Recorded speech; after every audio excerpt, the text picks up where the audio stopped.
നമ്മൾ സ്റ്റെറിലൈസേഷന് വേണ്ടിയിട്ട് യൂസ് ചെയ്യുന്ന രണ്ട് മെത്തേഡ്സാണ് ഫിസിക്കൽ മെത്തേഡും കെമിക്കൽ മെത്തേഡ്സും. അതിൽ ഫിസിക്കൽ മെത്തേഡ്സിൽ വരുന്നതാണ് sunlight, drying, heat, then dry heat, moist heat ഉണ്ട്, പിന്നെ ഫിൽട്രേഷൻ, റേഡിയേഷൻ. കെമിക്കൽ മെത്തേഡ്സിൽ വരുന്നതാണ് ആൽക്കഹോൾ, ആൽഡിഹൈഡ്, ഫീനോൾ എക്സെട്ര. അതുപോലെയുള്ള കാര്യങ്ങളാണ് കെമിക്കൽ മെത്തേഡ്സിൽ വരുന്നത്. ഇനി നമുക്ക് ഓരോന്നും എക്സ്പ്ലെയിൻ ചെയ്ത് നോക്കാം. ഫിസിക്കൽ മെത്തേഡ്സിൽ ഫസ്റ്റ് വരുന്നത് സൺലൈറ്റ് ആണ്. നമുക്കറിയാം നാച്ചുറൽ ആയിട്ടുള്ളൊരു സ്റ്റെറിലൈസേഷൻ മെത്തേഡാണ് ഈ സൺലൈറ്റ് എന്ന് പറയുന്നത്. സൺലൈറ്റിന് നമ്മുടെ ബാക്ടീരിയസിഡൽ ആക്ടിവിറ്റി ഉണ്ട്, അതായത് ബാക്ടീരിയനെ കില്ല് ചെയ്യാനായിട്ടുള്ള എബിലിറ്റി ഉണ്ട്. എന്തുകൊണ്ടാണെന്ന് വെച്ചാൽ സൺലൈറ്റിനകത്ത് UV റേസ് അതുപോലെ തന്നെ ഹീറ്റ് റേസ് ഉണ്ട്. ഈ UV റേസിൻ്റെയും ഹീറ്റ് റേസിൻ്റെയും പ്രസൻസ് കൊണ്ടാണ് ഇവരെയും എന്ത് ചെയ്യുന്നത്, ഈ ഓർഗൻസത്തിനെ കില്ല് ചെയ്യാനായിട്ട് ഇതിന് കഴിയുന്നത്. അപ്പോൾ ഈ ടാങ്കിനകത്തുള്ള വാട്ടർ അതുപോലെ തന്നെ ലേക്ക്, റിവറിൽ ഒക്കെയുള്ള വാട്ടറിനെ സ്റ്റെറിലൈസ് ചെയ്യാൻ വേണ്ടിയിട്ട് ഈ സൺലൈറ്റ് ഹെൽപ്പ് ചെയ്യും. ഒരു നാച്ചുറൽ ആയിട്ടുള്ള ഒരു സ്റ്റെറിലൈസിങ് മെത്തേഡാണ്. ദെൻ ഡ്രൈയിങ് എന്ന് പറയുന്നത് ബാക്ടീരിയയുടെ ഒക്കെ ഗ്രോത്തിന് മോയ്സ്ചർ കണ്ടൻറ്റ് ആവശ്യമാണ്. നമ്മൾ ആ ഒരു ഡ്രൈ ചെയ്യുവാണെങ്കിൽ, ആ മോയ്സ്ചർ കണ്ടൻറ്റ് ഇല്ലാതാക്കുകയാണെങ്കിൽ എന്തുണ്ടാവില്ല, ബാക്ടീരിയയുടെ ഗ്രോത്ത് ഉണ്ടാവില്ല. ദെൻ മൂന്നാമത്തേതാണ് ഹീറ്റ് എന്ന് പറയുന്നത്. നമ്മുടെ സ്റ്റെറിലൈസേഷനകത്തെ മോസ്റ്റ് റിലയബിൾ ആയിട്ടുള്ള അല്ലെങ്കിൽ ഒരു ഇമ്പോർട്ടൻ്റ് ആയിട്ടുള്ളൊരു കാര്യമാണ് ഹീറ്റ് മെത്തേഡ് എന്ന് പറയുന്നത്. അതിനകത്ത് തന്നെ ഈ എന്തൊക്കെ ഫാക്ടേഴ്സാണ് സ്റ്റെറിലൈസേഷനെ ഇൻഫ്ലുവൻസ് ചെയ്യുന്നത്, അതായത് ഹീറ്റ് വെച്ച് എന്തൊക്കെ ഫാക്ടേഴ്സാണ് ഇൻഫ്ലുവൻസ് ചെയ്യുന്നത്. ഒന്നാമത്തത് നേച്ചർ ഓഫ് ഹീറ്റ്. ഏതാണ് ഹീറ്റ് നമ്മൾ യൂസ് ചെയ്യുന്നത്. ഇപ്പോൾ പറഞ്ഞില്ലേ മോയ്സ്റ്റ് ഹീറ്റ്, ഡ്രൈ ഹീറ്റ് എന്ന്. അതാണ് അതിൻ്റെ ഹീറ്റിൻ്റെ നേച്ചറിനെ ബേസ് ചെയ്തിരിക്കും. അതുപോലെ തന്നെ നമ്മൾ കൊടുക്കുന്ന ടെമ്പറേച്ചർ, എത്രമാത്രം ടെമ്പറേച്ചർ നമ്മളവിടെ പ്രൊവൈഡ് ചെയ്യുന്നുണ്ട്, എത്ര സമയമാണ് കൊടുക്കുന്നത്. ഇപ്പോൾ ഓരോ ഓർഗാനിസത്തിനും ഓരോ ടെമ്പറേച്ചറും ഓരോ ടൈമും ആയിരിക്കും. ഇപ്പം ഒരു 50 ഡിഗ്രി സെൽഷ്യസിൽ വെച്ചാൽ ഒരിപ്പം കുറച്ച് ഓർഗാനിസം ഡെഡായി പോകും. ചില ഓർഗാനിസം 60 ഡിഗ്രി സെൽഷ്യസ് വെച്ചാൽ ഡെഡായി പോകുള്ളൂ. അങ്ങനെയുണ്ട്. അതുപോലെ തന്നെ നമ്മുടെ ടെമ്പറേച്ചർ, ടൈം, പിന്നെ number of micro organism present. അതായത് ആ ഒരു നമ്മളിപ്പം സ്റ്റെറിലൈസ് ചെയ്യാൻ വെക്കുന്ന സാധനത്തിൽ എത്രമാത്രം മൈക്രോ ഓർഗാനിസം പ്രസൻ്റ് ആണ് എന്നുള്ളതും ഒരു ഘടകമാണ്. ഇതിനകത്ത് നമുക്കതിനെ കില്ല് ചെയ്യാൻ വേണ്ടിയിട്ട് പോകുമ്പോഴത്തേക്കും.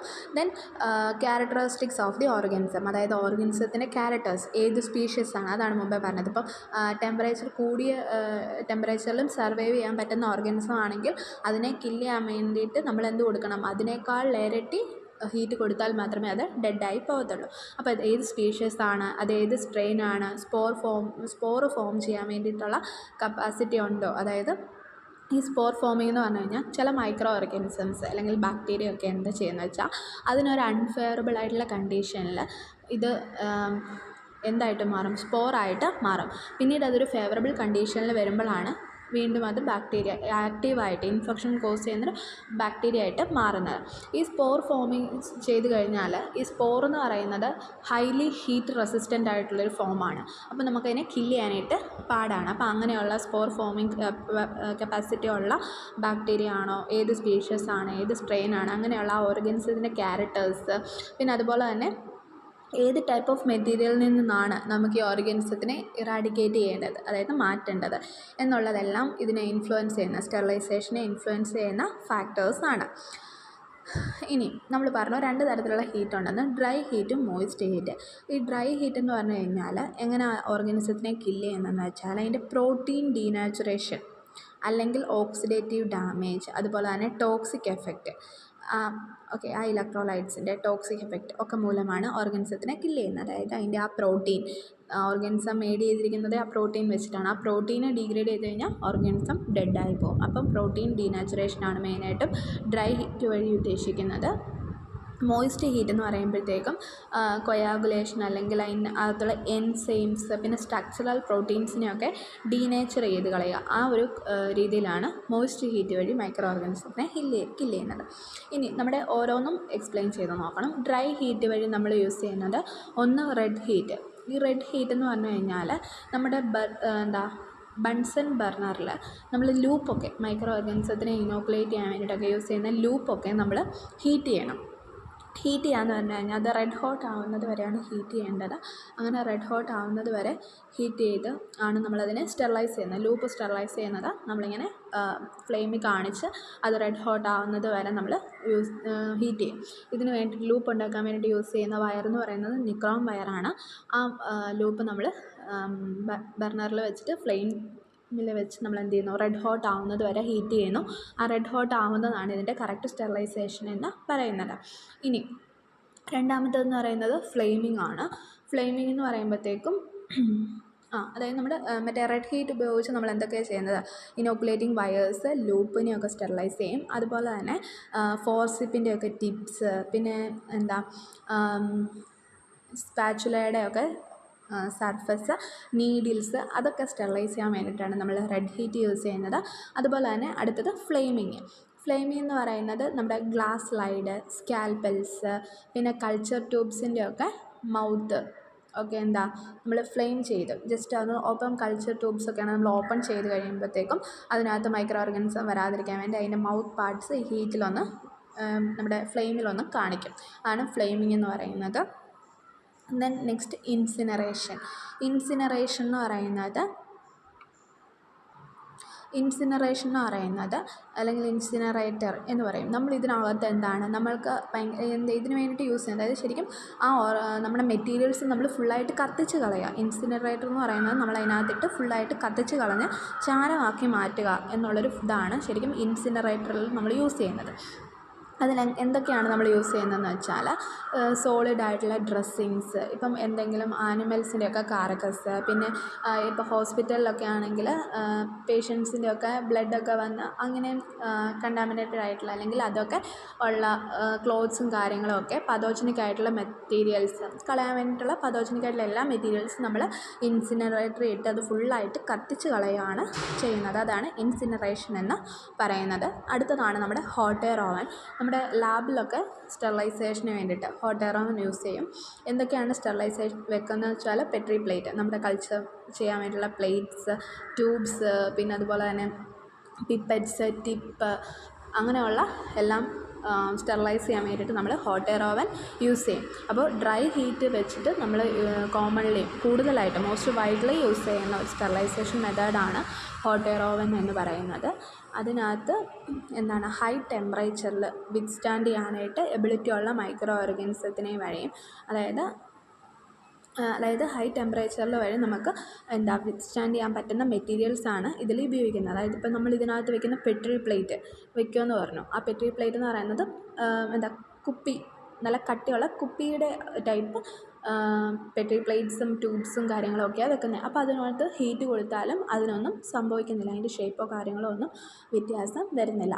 അതുപോലെ തന്നെ നമ്മുടെ ഗ്ലാസ് വെയേഴ്സ്, ഫോർസിപ്സ്, സിസേഴ്സ്, സ്കാൽപ്പൽസ്, സ്വാപ്പ് സ്റ്റിപ്സ്, അങ്ങനെയുള്ള കാര്യങ്ങളെല്ലാം നമ്മൾ എന്ത് ചെയ്യുന്നു, ഇതിനകത്ത് സ്റ്റെറിലൈസ് ചെയ്യാൻ വെക്കും. ഇപ്പോൾ നമ്മൾ പെട്രി പ്ലേറ്റ് ആണെങ്കിൽ നമ്മൾ പെട്രി പ്ലേറ്റെല്ലാം നന്നായിട്ട് വാഷ് ചെയ്ത് ഇതാക്കി ഡ്രൈ ആക്കിയിട്ട് നമ്മൾ പേപ്പറിൽ പൊതിഞ്ഞിട്ട് വെക്കും. അതുപോലെ തന്നെ ട്യൂബ്സ് എല്ലാം പേപ്പറിനകത്ത് പൊതിയും. പിന്നെ നമ്മുടെ ഈ സ്വാബും കാര്യങ്ങളൊക്കെ ആണെങ്കിൽ അതൊക്കെ പ്രിപ്പയർ ചെയ്തിട്ട് നമ്മളൊരു ട്യൂബിനകത്ത് വെച്ചിട്ടാണ് ഇത് ഒരു പേപ്പറിനകത്ത് പൊതിഞ്ഞ് നമ്മൾ സ്റ്റെറിലൈസേഷന് വേണ്ടിയിട്ട് ഹോട്ട് എയർ ഓവനിൽ വെക്കുന്നത്.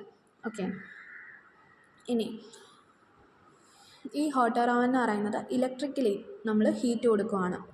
കറണ്ട് വഴി നമ്മൾ ഹീറ്റ് കൊടുത്ത് അങ്ങനെയാണ് ഇതിനകത്ത് നമ്മൾ ടെമ്പറേച്ചർ ഉണ്ടാക്കുന്നത്. നമ്മൾ ഇത്ര ഒരു ടെമ്പറേച്ചർ വെച്ചിട്ടാണ്. ഹോട്ട് എയർ ഓവൻ്റെ ടെമ്പറേച്ചർ എന്ന് പറയുന്നത് 161 ഡിഗ്രി സെൽഷ്യസ് ആണ്. ഫോർ 1 ഹവറാണ് നമ്മൾ ഹോട്ട് എയർ ഓവനിൽ ടെമ്പറേച്ചർ എന്ന് പറയുന്നത്. ഒരു മണിക്കൂറാണ് നമ്മൾ ഈ ഹോട്ട് എയർ ഓവനകത്ത് ഇതെല്ലാം വെച്ചിട്ട് സ്റ്റെറിലൈസേഷന് വേണ്ടിയിട്ട് ഓണാക്കി ഇടുന്നത്. ദെൻ ഓണാക്കി ഒരു മണിക്കൂർ കഴിഞ്ഞ് നമ്മളത് ഓഫ് ചെയ്യും. ഓഫ് ചെയ്ത് ഉടനെ പോയി ഹോട്ട് എയർ ഓവൻ തുറക്കരുത്. തുറന്നു കഴിഞ്ഞാൽ അതിനകത്തിരിക്കുന്ന ഗ്ലാസ് വെയേഴ്സ് പ്രഷർ കാരണം ഇതിൻ്റെ ചൂടിൻ്റെ ഇതുകൊണ്ട് ഇത് ചിലപ്പം പൊട്ടിപ്പോകാനായിട്ടുള്ള ചാൻസ് ഉണ്ട്. അതുകൊണ്ട് തന്നെ നമ്മൾ ഹോട്ട് എയർ ഓവൻ ഓഫ് ചെയ്ത് കുറച്ച് നേരം കഴിഞ്ഞതിന് ശേഷമാണ് നമ്മൾ ഹോട്ട് എയർ ഓവൻ തുറന്നിട്ട് നമ്മൾ ആ ഇതെല്ലാം എടുത്ത് നമ്മൾ കൾച്ചർ മീഡിയമൊക്കെ ഒഴിച്ച് യൂസ് ചെയ്യുന്നത്. ഇനി ഇതാണ് ഹോട്ട് എയർ ഓവൻ്റെ പിക്ചർ എന്ന് പറയുന്നത്. ഇതിനകത്ത് ഈ സ്റ്റാൻഡ് കണ്ടോ, അതിനകത്താണ് നമ്മൾ ഇതെല്ലാം അടുക്കി വെക്കുന്നത്.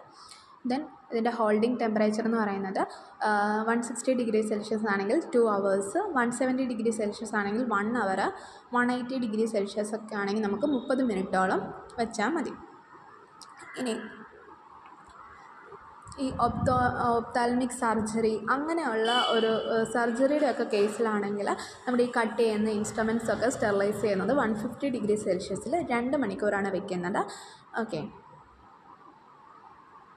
ഇനി ഇതിൻ്റെ കുറച്ച് നമ്മൾ പ്രിക്കോഷൻസ് എന്ന് പറയുന്നത് നമ്മളിതിനകത്ത് ഓവർലോഡായിട്ട് സാധനങ്ങൾ വെക്കരുത്. ഒരുപാട് ഇതിനകത്ത് വെക്കാൻ പാടില്ല. ഒരു എമൗണ്ട് വെച്ചിട്ട് വേണം അതായത് ഒത്തിരി എമൗണ്ടായിട്ട് നമ്മൾ ഇങ്ങനെ തിക്കി അതിനകത്ത് വെക്കാൻ പാടില്ല. കുറച്ചായിട്ടേ വെക്കാവുള്ളൂ. അതുപോലെ തന്നെ എല്ലാം ഒരു കറക്റ്റ് ഇതായിട്ട് വേണം നമ്മൾ അറേഞ്ച് ചെയ്ത് വെക്കാൻ വേണ്ടിയിട്ട്. അതിനകത്തൂടെ എല്ലാം ഫുൾ ടെമ്പറേച്ചർ എല്ലാത്തിനകത്തൂടെയും പാസ് ചെയ്ത് പോകുന്ന രീതിയിൽ അറേഞ്ച് ചെയ്ത് വേണം വെക്കാൻ വേണ്ടിയിട്ട്. നമ്മൾ സ്റ്റെറിലൈസ് ചെയ്യാൻ വെക്കുന്നതിന് മുമ്പ് ആ മെറ്റീരിയൽസ് എല്ലാം ഡ്രൈ ആയിരിക്കണം. വാട്ടർ കണ്ടൻ്റ് ഒന്നും അതിലുണ്ടാവാൻ പാടില്ല. അതുപോലെ തന്നെ ടെസ്റ്റ് ട്യൂബ്, ഫ്ലാസ്ക് അതൊക്കെ നമ്മൾ കോട്ടൺ പ്ലഗ് ചെയ്തിട്ട് വേണം വെക്കാൻ വേണ്ടിയിട്ട്.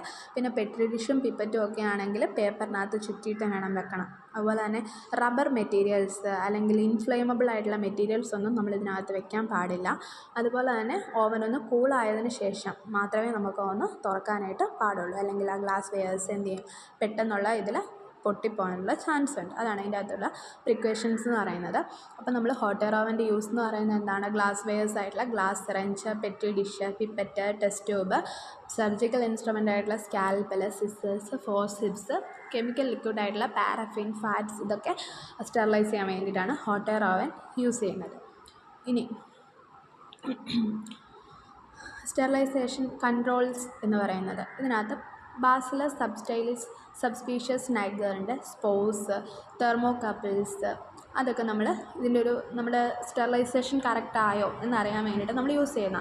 നമ്മളിപ്പോൾ സ്റ്റെറിലൈസ് ചെയ്യാൻ പ്ലേറ്റ് വെച്ചു, അതിൻ്റെ കൂടെ തന്നെ ഈ മൈക്രോ ഓർഗാനിസത്തിനെയും കൂടെ ഇനോക്കുലേറ്റ് ചെയ്തൊരു ട്യൂബോ അല്ലെങ്കിൽ പ്ലേറ്റോ നമ്മൾ വെക്കുന്നതിൻ്റെ കൂടെ എന്നിട്ട് ഇതിനകത്ത് സ്റ്റെറിലൈസേഷൻ കഴിഞ്ഞ് കഴിയുമ്പോൾ നമ്മളതെടുത്ത് ഒബ്സർവ് ചെയ്യുമ്പോഴത്തേക്കും ഈ മൈക്രോ ഓർഗാനിസം ഇതിനകത്ത് ഗ്രോ ചെയ്തിട്ടുണ്ടെങ്കിൽ അത് ഇൻക്യുബേറ്റ് ചെയ്യാൻ വെക്കും. എന്നിട്ട് ആ പ്ലേറ്റ് ഇൻക്യുബേറ്റ് ചെയ്യുമ്പോഴത്തേക്കും അതിൽ മൈക്രോ ഓർഗാനിസം ഗ്രോ ചെയ്തിട്ടുണ്ടെങ്കിൽ നമ്മുടെ സ്റ്റെറിലൈസേഷൻ കംപ്ലീറ്റ് ആയില്ല. അതിൽ ഓർഗാനിസം ഗ്രോ ചെയ്തിട്ടില്ല എങ്കിൽ നമ്മുടെ സ്റ്റെറിലൈസേഷൻ കംപ്ലീറ്റ് ആയി എന്നാണ് അറിയുന്നത്.